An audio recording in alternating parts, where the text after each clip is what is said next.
तो एक काळ आला की ते तुम्हाला ना थोडं पचवणं कठीण गेलं. माज आला थोडासा. पैसे मिळाले भरपूर या क्षेत्रात पैसे मिळाले, नो डाऊट अबाउट दॅट. पैसे, मराठी असं बोलतात मराठी लोकांना, असं काही नाही आहे. तुम्ही कंटिन्यूस काम करत राहा, तुम्हाला छान पैसे मिळतात.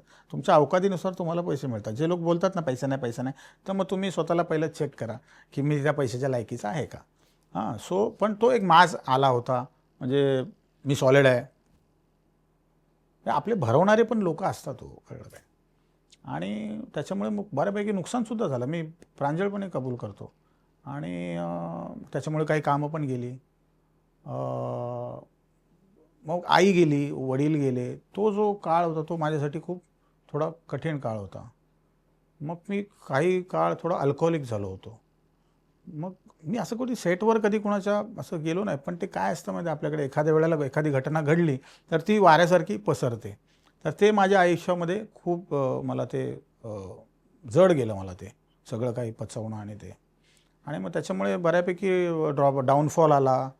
डाऊनफॉल नंतर मग वडील परत गेले 16मध्ये. कारण कसं होतं, वडील होते तो मी पिक्चर करायचो. हा एक पिक्चर संपला की दुसरा, बॅग फक्त घरी ठेवायची, दुसरी बॅग उचलायची, घेऊन जायचं. कारण माझी मुलगी लहान होती ना तेव्हा वडील सांभाळायचे तिला, कारण बायकोसुद्धा माझी डबिंग आर्टिस्ट आहे. त्यामुळे घरात कोणीतरी पाहिजे, वडील सांभाळायचे. वडील गेल्यानंतर आम्ही कंप्लीट हे झालो, हतबल झालो. त्यामुळे घरात एक माणूस थांबणं हे आमच्याकडे आलंच आलं. त्यामुळे अशा यश येतं, चांगल्या गोष्टी घेऊन पण येतं, आणि त्याच जोडीला तुमच्या एक वाईटाची झालर पण असते. पण ते जर तुम्ही त्याच्यापासून 4 हात लांब राहिला तर तुम्ही अजून कुठल्या कुठे जाऊ शकता. तुम्ही एक खूप सुंदर टप्प्यावरती मुलाखत दिली की एक यशाचा टप्पा असताना एक असे दिवस येतात की ते सगळं पालटून जातं, आपण बदलतो. जेव्हा आयुष्यातला वाईट काळ सुरू झाला, मग तुम्ही अल्कोहोलिक झालेला असू शकतो किंवा काम नसणं, असा सगळा जो काळ सुरू होता, तेव्हा इंडस्ट्रीनं काय केलं? साथ दिली, मजा बघितली, बदनामी केली, पॉलिटिक्स केलं? नेमकं तुमच्यासोबत काय झालं? नाही, कसं आहे बघा, तेव्हा खरं तर कळतं की तुमची माणसं कोण आहेत आणि दुसरी माणसं कोण आहेत, कळलं का. काही लोक फक्त लांबून मजाच बघत राहिली, काही लोक तर नको त्या गोष्टी पसरवायला लागले. आणि ऑब्व्हियसली त्याचा परिणाम होतो. हा काय आपला हिंदी इंडस्ट्री नाही आहे की कुछ भी चलता आहे, असं नाही. इकडं काय बोलतो हो, हा त्याला भलतं सांगणार, हा त्याला भलतं सांगणार, हा त्याला भलतं सांगणार, अशा प्रकारे मग तुमची निगेटिव्ह पब्लिसिटी होत जाते. पण खरं जे आपले जे जवळचे लोक असतात त्यांनाच माहिती असतं. इनफॅक्ट मी तर म्हणतो तुमच्या घरातले असतात ना, ते खरे तुमचे जज असतात, कळलं का. त्यांच्या लेखी काय होतं, हा रोज डे नाईट पितो, पण माझ्या घरच्यांना माहिती की अरे हा पितच नाही आहे, हा कधीतरी प्यालेला सापडला आहे कोणाला तरी, कळलं का. पण ते पसरत गेलं.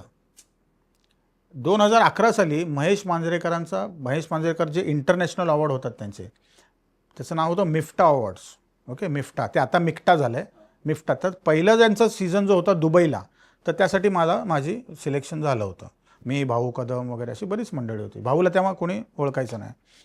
मी तेव्हा त्याच्या लेखी, भाऊच्या लेखी मी तेव्हा स्टार होतो. दुबईला मी एकच असा कलाकार होतो ज्याने दारूला स्पर्शही केला नाही. एकमेव कलाकार होतो. बाकी जे पिणार होते ते सगळे प्यायले होते. आणि महेश मांजरेकरांचा इव्हेंट म्हणजे काय, सगळं तुम्हाला मुबलक मिळतं.